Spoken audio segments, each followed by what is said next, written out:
ইসরায়েলকে আবু ওবায়দার হুঁশিয়ারি। হামাসের সামরিক শাখা প্রধান আল কাসাম ব্রিগেডের মুখপাত্র আবু ওবায়দা বলেন, বেইত হানুনের অভিযান ইসরায়েলি বাহিনীকে সম্পূর্ণরূপে মাটিতে মিশিয়ে দিয়েছে। ইসরায়েলি সেনাবাহিনীর মর্যাদার উপর এটা বড় এক আঘাত বলেই দাবি করেছেন তিনি। টেলিগ্রামে প্রকাশিত এক বিবৃতিতে আবু ওবায়দা বলেন, গাজা উপত্যকা জুড়ে উত্তর থেকে দক্ষিণে প্রতিরোধ যোদ্ধাদের পরিচালিত এই হামলা ইসরায়েলি দখলদারের ক্ষতি সাধন করে চলেছে। আবু ওবায়দার ভাষায়, আমাদের যোদ্ধারা তাদের আক্রমণ শুরু করেছিল সেই ধ্বংসস্তূপ থেকে যেখানে দখলদাররা জীবনহীন বলে মনে করেছিল।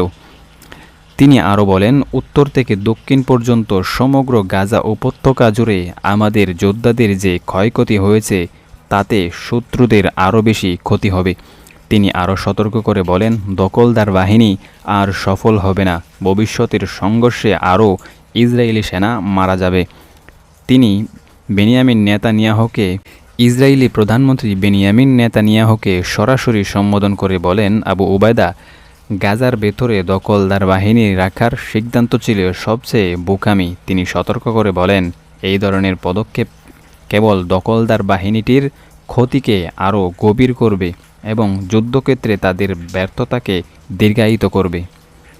এই ছিল নিউজ আপডেট। নিতে পাশে থাকা বেল আইকনটি অন করে দিন। সবাই ভালো থাকুন, সুস্থ থাকুন। আল্লাহ হাফেজ।